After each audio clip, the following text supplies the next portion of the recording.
We turn our attention to the Senate Foreign Relations Committee, where Secretary of State Marco Rubio, once a vocal Trump critic turned loyal foot soldier, sat across from Senator John Barrasso of Wyoming, a man who has never met a fossil fuel talking point he didn't embrace. What followed was less of a hearing and more of a choreographed celebration, two Republicans congratulating each other on what they call peace through strength, while the rest of us are left wondering, at what cost? Thanks very much, Mr. Chairman. Mr. Secretary, great to see you. Congratulations. What you and President Trump have demonstrated in the past year is clearly peace through strength, and I appreciate the leadership from both of you. We've been talking a lot about Venezuelan oil. You know, I focus a lot on energy going to China, and 3/4 of all the oil that went from Venezuela out of the country there last year, 75% of it went to China. They got it at deep discounts. Lots of money back to Venezuela through oil for loan deals. Since the start of this blockade, basically Venezuela crude shipments to China have fallen dramatically. Can you assess or talk a little bit about the impact this has on China's broader energy strategy? Just to be clear, it's a quarantine, not a blockade. A blockade is an act of war. It's a quarantine, and it's been very effective in the sense that it's given us this leverage. In fact, can I just add something, and this might be to Senator Murphy's question as well. The Venezuelan authorities are now identifying ships that they want us to grab. In fact, about a week and a half ago, we grabbed one of these ships. That was, because here's what happened in the aftermath of the Maduro. About 5 ships took off without authorization from the Venezuelans because they were controlled by some network in the country. With the cooperation of the interim authorities, we seized one of those ships. We brought it back into Venezuelan waters, handed the ship off to the Venezuelans, who in turn fed it into this mechanism, this short-term mechanism that I described to you was created. So we're seeing cooperation on that front. Now, I think your question more specifically was about China.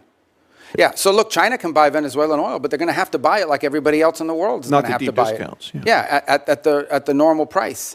And that money is going to flow back to the benefit of the Venezuelan people in a structured way. And I know that in the short term, that will involve this mechanism we've described. In the long term, our intention is that it would be governed by a democratically elected government. You know, I mean, that, like a normal country would handle it.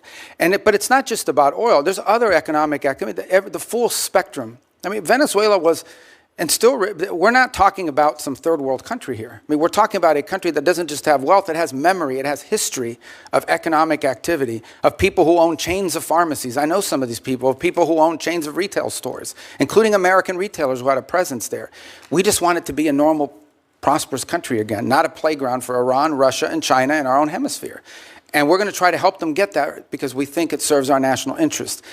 That will require actions on our part, not money, but ultimately that will require them. This is ultimately going to be on the Venezuelan people and Venezuelan society and Venezuelan leaders to make this happen. We're going to be there to help and assist and create the parameters for it, and we feel like we're making really good progress. If we make as much progress over the next 4 weeks as we've made in the last 3.5 weeks, I'll feel very good about that. If it slows down or it gets complicated, I'll certainly let you know.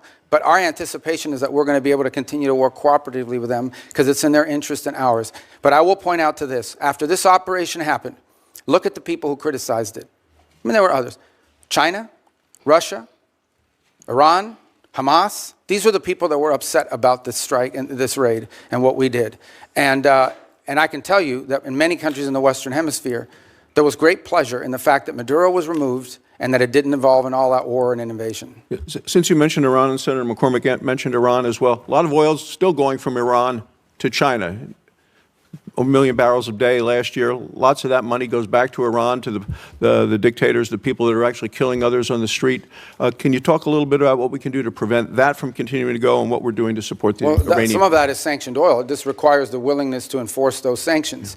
And obviously that comes with a cost-benefit analysis. The Iranians are also capable of seizing ships and doing that in retribution. But that's certainly something that will be under consideration, and others have done that in the past. And we have seized, for example, weapons shipments in the past that involve Iranian, and in fact, some of the ships, remember, all of these ships that we're seizing with the oil are with court orders. They're either one of two things. We either have a court order from a federal judge that allows us to seize it because it's in violation of a sanction, or it's a flagless vessel in the shadow fleet. And many of these ships here involve Iran. And some of that oil was going to be ultimately transferred to the excess refining capacity that China currently has.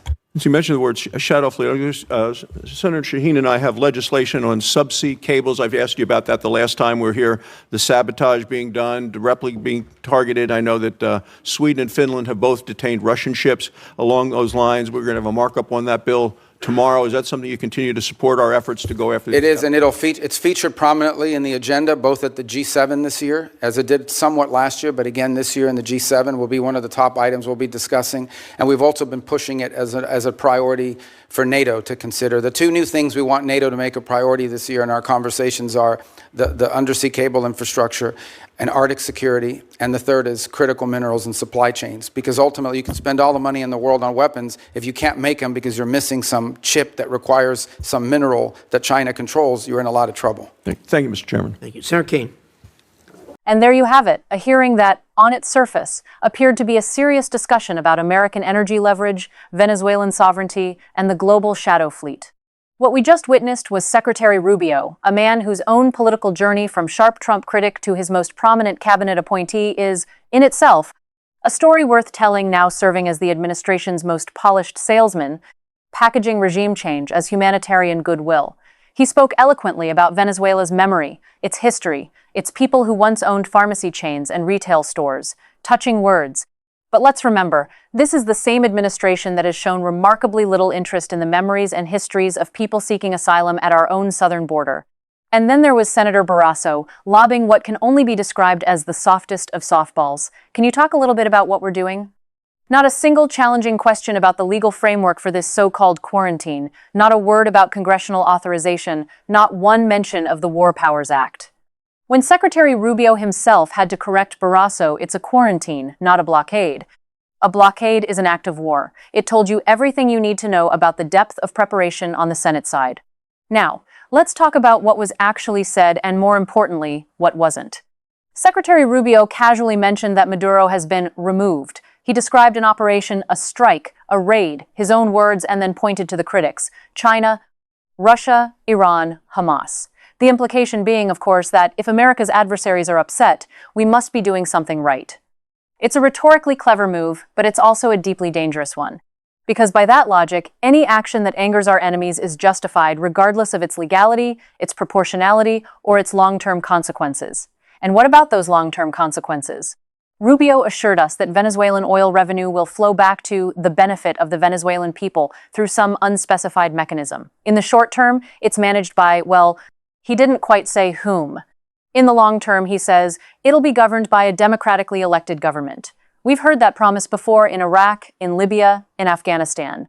Perhaps the most revealing moment came when the conversation turned to Iran. 1 million barrels a day flowing to China. Senator Barrasso wanted to know what we're doing about it. Rubio's answer? A careful dance around cost-benefit analysis and the acknowledgement that Iran is also capable of seizing ships in retribution. In other words, we talk tough on Iran when it's convenient, but when the risks are real, suddenly we're pragmatists. Interesting how that works. And finally, the pivot to NATO. Undersea cables, Arctic security, critical minerals, all legitimate concerns. But notice how seamlessly Secretary Rubio folded these into the same narrative. Everything is about China. Every threat, every vulnerability, every policy decision funnels back to Beijing. It's a worldview that is not entirely wrong, but it is dangerously simplistic. Because when you see the entire globe through one lens, you miss the fractures right beneath your feet.